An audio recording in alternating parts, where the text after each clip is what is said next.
Hello everyone, welcome to my YouTube channel. आज हम mainly बात करेंगे कनकेव मिरर और उसकी इमेज फॉर्मेशन के बारे में। अगर आपको ज़रा सा भी कंफ्यूजन रहता है कि इसका रे डायग्राम कैसे बनता है और या फिर डिफरेंट डिफरेंट ऑब्जेक्ट की पोजीशन के लिए इमेज कहाँ पे बनती है और कैसी इमेज बनती है, तो इसके लिए आपको कुछ भी नहीं करना है। आपको सिर्फ ये 4 रूल याद रखने हैं और आप हर टाइप की इमेज को फाइंड आउट कर सकते हैं कि इमेज कहाँ पे बनेगी और सीधी बनेगी या उल्टी बनेगी। तो चलिए इन 4 रूल को समझते हैं और इसके बाद आपके सारे डाउट क्लियर हो जाएंगे। शुरू करते हैं। सबसे पहले हमें पता होना चाहिए कि कनकेव मिरर किस तरह का दिखाई देता है। ये कुछ इस तरह होता है, जो इसकी बाहर वाली साइड है वो पॉलिश है और अंदर वाली साइड जो सेंटर ऑफ कर्वेचर की तरफ है वो रिफ्लेक्टिंग सरफेस है इसका। यहाँ पे इसका पोल, ये फोकस है और ये सेंटर ऑफ कर्वेचर हुआ। तो अब हम इसके रूल्स को, इमेज फॉर्मेशन के रूल्स को बारी बारी से समझते हैं। पहला रूल क्या कहता है कि जो रे हमारी parallel to the principal axis होगी वो फोकस से पास करेगी। क्या लिखा हुआ है? Rays parallel to the principal axis after reflection from mirror passes from focus. कैसे वो फोकस से पास करेंगी? देखिए, मान लीजिए हमने ये कोई रे कंसीडर करी जो parallel to the principal axis है। अब यहाँ पे हम लॉज ऑफ रिफ्लेक्शन को फॉलो करते हुए एक नॉर्मल ड्रॉ करेंगे। यहाँ से सेंटर ऑफ कर्वेचर से हमारा एक नॉर्मल, जहाँ पे रे ने स्ट्राइक किया है वहां पे ड्रॉ होगा। तो जिस एंगल से रे इंसिडेंट हुई है, जैसे देखिए यहाँ पे इंसिडेंट एंगल इसका आई है, तो वो उसी एंगल से रिफ्लेक्ट हो जाएगी। जब ये रिफ्लेक्ट होगी तो ये फोकस से पास कर जाएगी। तो ये हमारा फर्स्ट रूल है। मीन्स हमें याद रखना है कि जो भी ray parallel to the principal axis होगी वो फोकस से पास करेगी। आई थिंक आपको समझ में आया होगा इस रूल के अकॉर्डिंग। ये हमारा इंसिडेंट एंगल हुआ और ये रिफ्लेक्टेड एंगल हुआ। सेकंड लॉ क्या कह रहा है? सेकंड रूल क्या कह रहा है? A ray passing from focus after reflection from mirror goes parallel to the principal axis. Means यहां पे कोई रे हमने कंसीडर करी जो फोकस से पास कर रही है। जब ये फोकस से पास करेगी तो यहां पे हम एक नॉर्मल ड्रॉ करेंगे जहां पे ये स्ट्राइक हुई है। जब नॉर्मल ड्रॉ करेंगे तो ये जिस एंगल से स्ट्राइक हुई है उसी एंगल से रिफ्लेक्ट होगी। जब ये रिफ्लेक्ट होगी तो ये पैरेलल निकल जाएगी, इस तरह से कुछ प्रिंसिपल एक्सिस के पैरेलल निकल जाएगी। ये हमारा सेकंड रूल कह रहा है। मीन्स जो भी रे फोकस से पास हुई वो पैरेलल, प्रिंसिपल एक्सिस के पैरेलल निकल जाएगी। थर्ड रूल क्या कह रहा है? A ray passing from pole will reflect from pole. मान लीजिए कोई रे है जो पोल से पास कर रही है, तो जो इसका नॉर्मल होगा, यहां पे इसका नॉर्मल हम ड्रॉ करेंगे क्योंकि ये उस पॉइंट को हम सेंटर ऑफ कर्वेचर से मिलाते हैं तो वो उसका नॉर्मल हुआ। तो ये इसी एंगल से रिफ्लेक्ट हो जाएगी। ये एंगल ऑफ इंसिडेंस हुआ और ये रिफ्लेक्शन वाला एंगल हुआ, तो ये दोनों इक्वल होंगे। I is equal to R, angle I angle R। Same यहीं पे बात है कि इंसिडेंस एंगल और रिफ्लेक्टेड एंगल दोनों सेम है। यहाँ पे भी अगर ये I एंगल है इसका और ये इसका रिफ्लेक्टेड एंगल R है तो I is equal to R। ये लॉज ऑफ रिफ्लेक्शन को फॉलो करते हुए हमारा रिफ्लेक्शन हुआ है। उसके बाद क्या है? A ray passing through the centre of curvature hit the mirror and retrace its path. Means कोई रे है जो मान लीजिए सेंटर ऑफ कर्वेचर से मिरर को से जाती हुई मिरर से टकरा रही है। तो क्या करेंगे? हम यहाँ पे एक नॉर्मल ड्रॉ करेंगे जहाँ पे रे स्ट्राइक हुई है। नॉर्मल क्या होगा? सेम वही लाइन हुई, ये हमारा नॉर्मल हुआ। यहाँ पे एंगल ऑफ इंसिडेंस हमारा 0 हुआ और ये रिफ्लेक्ट भी उसी एंगल से होगी। लॉज ऑफ रिफ्लेक्शन के अकॉर्डिंग ये रे इसी एंगल से रिफ्लेक्ट हुई, इस तरह से। तो क्या मतलब हुआ उसका? रिफ्लेक्शन का एंगल भी हमारा 0 हुआ। तो ये 4 रूल्स हैं कनकेव मिरर के इमेज फॉर्मेशन के। अगर आप इनको ध्यान में रखते हैं तो हम किसी भी ऑब्जेक्ट की पोजीशन के लिए आसानी से इमेज को निकाल सकते हैं। तो अब हम इमेज फॉर्मेशन देखेंगे। अब हम ऑब्जेक्ट के डिफरेंट डिफरेंट पोजीशन के लिए इमेज फॉर्मेशन को देखते हैं। सबसे पहले हमने ऑब्जेक्ट को बियॉन्ड सेंटर ऑफ कर्वेचर रखा है, तो 3 रे को कंसिडर करेंगे। पहली रे हमने ली parallel to the principal axis. हमें पता है कि जो ray parallel to the principal axis हम लेंगे वो फोकस से पास करेगी। तो अगर हम यहाँ पे एक नॉर्मल ड्रॉ करें तो लॉज ऑफ रिफ्लेक्शन के अकॉर्डिंग ये फोकस से पास करेगी। दूसरी रे अगर हम लेते हैं पोल से पास करने वाली, ये दूसरी रे हुई हमारी, तो ये इसी एंगल से रिफ्लेक्ट हो जाएगी कुछ इस तरह से। ये थोड़ी टेढ़ी बनी है लेकिन हम इसे इस तरह से ड्रॉ करेंगे। ये सेकंड रे हुई हमारी। और देखिए 2 रे या 3 रे, 2 रे से भी डायग्राम बन जाता है लेकिन हम 3 रे यहाँ पे ले लेते हैं। चौथी रे को हम फोकस से पास करवाएंगे और जो रे फोकस से पास करती है वो parallel to the principal axis निकल जाती है, ये कुछ इस तरह से। ये हमारी तीसरी रे हुई, ये इस तरह से निकल गई।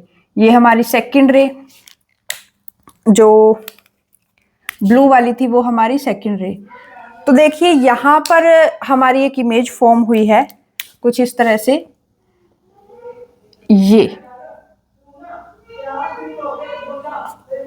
ये हमारी इमेज है। इमेज इज, देखिए इमेज फॉर्म बिटवीन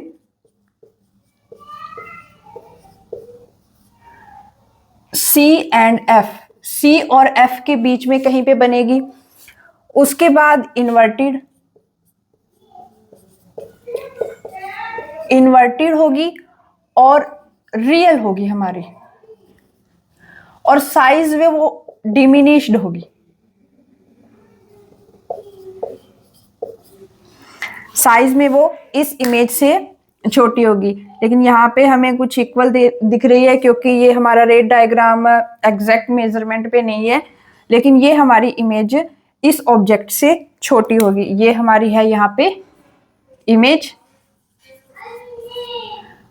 और ये हमारा ऑब्जेक्ट। आई होप ये आपको समझ में आएगा। ये हमारा नॉर्मल है यहाँ पे।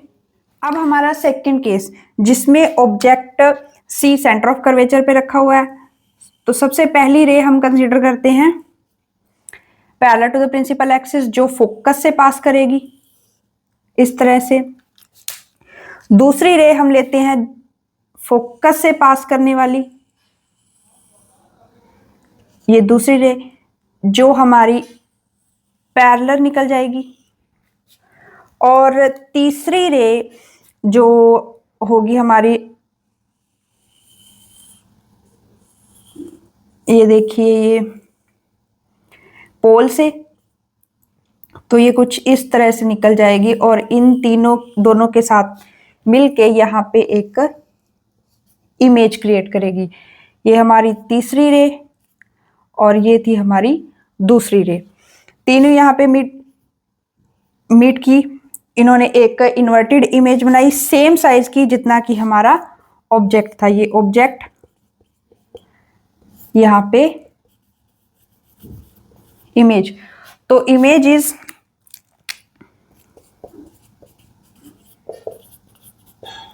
कैसी होगी, इन्वर्टेड और रियल होगी।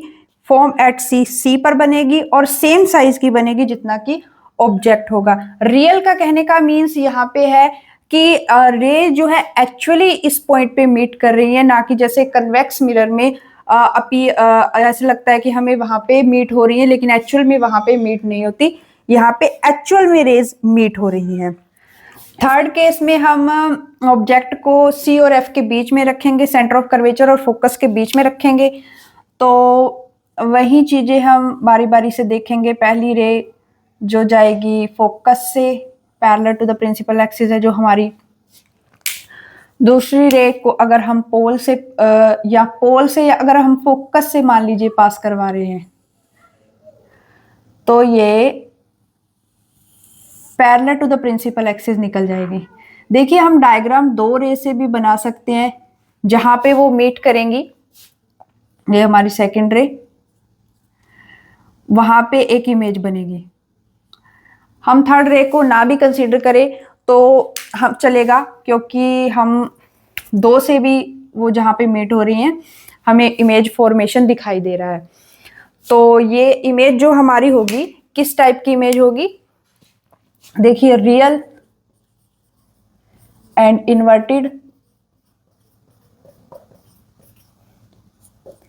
बियॉन्ड सी बनेगी,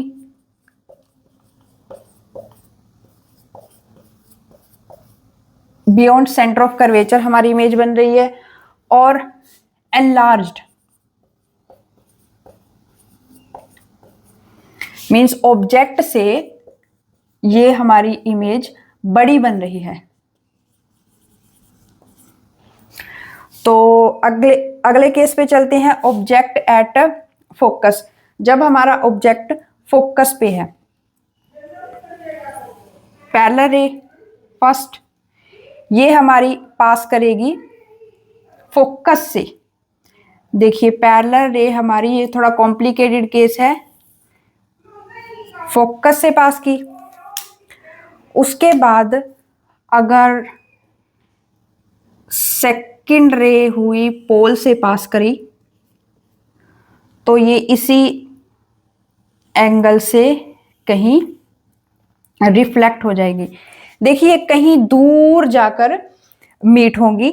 यहां पे अगर हम अब आईज बनाए तो यहां से अगर हम देखेंगे तो कहीं इन्फिनिटी पे जाके ये इस तरह से मीट हो जाएंगी। तो हमारी जो इमेज है ये हमारी सेकेंडरी हुई, हमने दो ही रे कंसीडर करी इस केस में, यहाँ पे भी। तो जो हमारी इमेज बनी इन्फिनिटी पे कहीं, यहाँ पे कहीं बहुत दूर ये इस तरह से जो ये रेज है कहीं मीट हो जाएंगी, और एक इन्फिनिटी पे हमारी इमेज बनेगी, रियल और इन्वर्टेड होगी, और हाईली मैग्नीफाइड इमेज यहाँ पे हमारी बनेगी। इसके बाद हम कुछ अगले केसेस को डिस्कस करते हैं, तब तक आप नोट डाउन कीजिए। फिफ्थ और सिक्स्थ केस देखते हैं। यहाँ पे हमने ऑब्जेक्ट को पोल और फोकस के बीच में रखा है। तो सबसे पहले एक पैरेलल रे कंसीडर करते हैं जो कि हमारी फोकस से पास हो जाएगी कुछ इस तरह से। सेकंड रे अगर यहाँ से पोल से कंसीडर करें तो ये कुछ इस तरह से रिफ्लेक्ट हो जाएगी। तो देखिए ये कहीं पे भी मीट नहीं हो रही है। तो क्या होगा कि हमारी इमेज अब हम देखेंगे कि कैसे बनेगी। तो जो डाइवर्जिंग रे होती है, डाइवर्जिंग रेज नेवर मीट, ये कभी भी मीट नहीं करेगी। तो हम क्या करेंगे, इन्हें एक्स्ट्रा प्लॉट पीछे कर देंगे कुछ इस तरह से इमेज फॉर्मेशन के लिए। देखिए कुछ इस तरह से, और इसकी इमेज पीछे कहीं बिहाइंड द मिरर बनेगी यहां पे। ये हमारी एक वर्चुअल इमेज होगी। जब भी इमेज सीधी होगी वो वर्चुअल होगी। यहाँ पे इमेज बहुत ही इसका मैग्नीफाइंग साइज बहुत ही बड़ा हो गया है। तो हमारी इमेजेस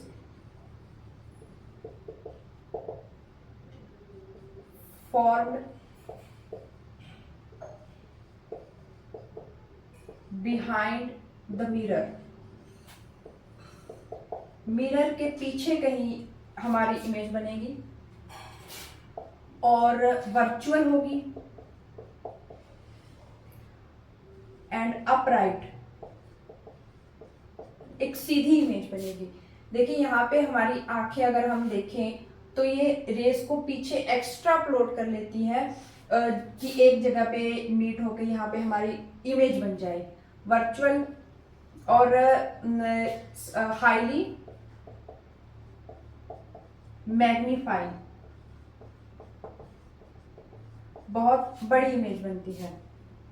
तो इसका एक एग्जाम्पल अगर हम देखें, शेविंग मिरर जो होता है इसका एक बहुत ही अच्छा एग्जाम्पल है, क्योंकि उसमें क्या होता है कि हम ऐसा मिरर लेते हैं जिसकी फोकल लेंथ बहुत लार्ज होती है।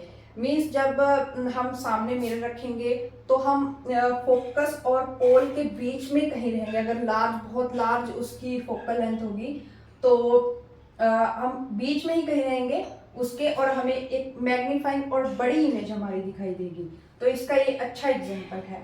उसके बाद ऑब्जेक्ट एट इनफाइनाइट, मतलब ऑब्जेक्ट कहीं इन्फिनिटी पे है। जब भी ऑब्जेक्ट इन्फिनिटी पे होगा या फिर लाइट रेज इन्फिनिटी से आएंगी तो वो पैरेलल रेज होंगी, वो प्रिंसिपल एक्सिस के पैरेलल रेज होंगी। और हमें पता है पैरेलल रेज जो होती हैं वो फोकस पे आके मिल जाती हैं, कुछ इस तरह से। जो भी रे होगी यहाँ पे आके कन्वर्ज हो जाएगी। अगर हम यहाँ पे ये रे कंसिडर करें तो ये भी यहाँ पे मीट हो जाएगी। मीन्स कहने का मतलब है कि यहाँ पे एक बहुत ही छोटी इमेज बनेगी। इमेज अगर हम देखें, यहाँ पे इमेज बनेगी फॉर्म्ड एट फोकस पे इमेज बनेगी हाईली डिमिनिश्ड,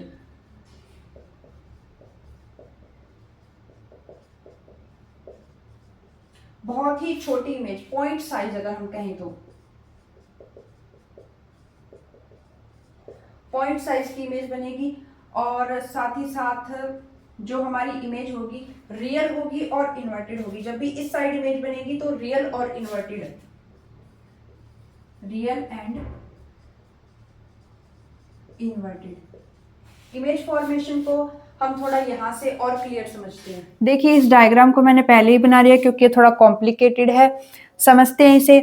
जब देखिए यहाँ पे ऑब्जेक्ट है तो इसकी इमेज कुछ यहाँ पे बन रही है, ये वाली। जब ऑब्जेक्ट यहाँ पे है, ये ब्लू वाली लाइन गई तो इसकी इमेज यहाँ है। जैसे इसके बाद ये फोर्थ वाली रे ब्लैक वाली जाके यहाँ से यहाँ आ रही है तो ये इमेज हमारी बन रही है। लास्ट वन जो ये है ब्लू, यहाँ पे इमेज बना रहा है। तो कहने का मतलब है कि जैसे जैसे हमारा ऑब्जेक्ट इन्फिनिटी की, मतलब सेंटर ऑफ कर्वेचर से दूर इन्फिनिटी की तरफ जाता है तो वैसे वैसे हमारी इमेज बिल्कुल छोटी बनती जाती है। और जब ऑब्जेक्ट इन्फिनिटी पे होगा, जैसे कि हमारा ये वाला केस है, तो जो हमारी इमेज है फोकस पे बनेगी और बिल्कुल छोटी image, highly diminished image, real और इन्वर्टेड इमेज बनेगी, जो कि हमें ऐसे रियल इन्वर्टेड दिखाई नहीं देगी क्योंकि वो पॉइंट साइड्स की इमेज होगी। तो कहने का मतलब है ये कन्वर्जिंग मिरर भी है क्योंकि ये सारी की सारी पैरेलल रे को एक जगह पे कन्वर्ज कर देता है। साथ ही साथ आप इस कनकेव मिरर को समझने के लिए इस चम्मच का एग्जाम्पल भी देख सकते हैं। आप वीडियो को पॉज करके अपने किचन से चम्मच लाकर देख सकते हैं कि जैसे जैसे देखिए इसका कनकेव साइड का हिस्सा है, जैसे जैसे आप देखते हैं आपकी इमेज इसमें उल्टी है। अगर मैं इस मार्कर की को देखूं तो ये मुझे उल्टा दिखाई दे रहा है और मेरी इमेज भी मुझे उल्टी दिखाई दे रही है। लेकिन जैसे जैसे मैं इसके नजदीक जाती हूँ तो ये मार्कर सीधा सीधा हो रहा है और इसकी इमेज सीधी आ रही है, जो कि ये वाला केस है। जैसे ये फोकस और पोल के बीच में जब इमेज आ जाएगी, ऑब्जेक्ट आ जाएगा तो इसकी इमेज एक सीधी बनेगी। तो ये आप अपने घर पे देख सकते हैं। साथ ही साथ कुछ की पॉइंट है, इमेज रियल होगी तो वो इन्वर्टेड ही होगी। मीन्स जब भी रियल हमारी इमेज बनेगी तो वो इन्वर्टेड है, ये एक की पॉइंट है याद रखने का। और इमेज वर्चुअल होगी, वर्चुअल इमेज हमारी सीधी बनती है। तो ये 2 पॉइंट याद रखिए। आपको ये लेक्चर पसंद आया होगा। इसके बाद हम कन्वेक्स मिरर पे बात करेंगे, उसकी इमेज फॉर्मेशन को समझेंगे। तो चैनल को सब्सक्राइब करें और साथ ही साथ आप कमेंट बॉक्स में भी बता सकते हैं कि आपको ये लेक्चर कैसा लगा। Thank you.